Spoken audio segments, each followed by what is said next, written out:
आज शुभम भाई तेरे पापा मिले थे कल मुझे यार, मुझसे पूछ रहे थे तेरे बारे में। हाँ, कंधे पे हाथ रखा हुआ था और कह रहे थे तू शुभम के बारे में सब कुछ जानता है, मुझे बता। लेकिन तेरे भाई ने ना कुछ नहीं बताया। तेरा सच्चा दोस्त नहीं हूं यार मैं। क्या पूछ रहे थे भाई? ये पूछ रहे थे कि तेरा जो दोस्त शुभम है ना, यानी मेरा बेटा, उसका किसी के साथ संबंध है?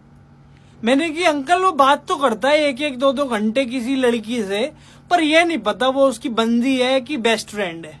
क्यों झूठ बोलूं ना तेरे बारे में फालतू में। फिर दूसरी चीज ये भी पूछ रहे थे कि वो सिगरेट पीता है। मैंने कि अंकल मुंह से बदबू तो आती है उसके, पर ये नहीं पता वो पीता है कि नहीं पीता। बदबू आती है, लेकिन भाई झूठ क्यों बोलूं, मैंने तेरे को देखा ही नहीं कभी तो, है ना। तीसरी चीज पूछ रहे फिर कि अच्छा वो दारू वारू भी पीता है क्या?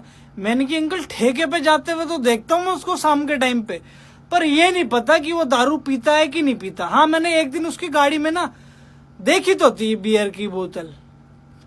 देख ले कितना साथ देता हूँ, कुछ नहीं बताया मैंने तेरे पापा को। हाँ, फोन नहीं उठा रहे तेरे पापा तेरा? कोई बात नहीं, घर पे आ रहे होंगे।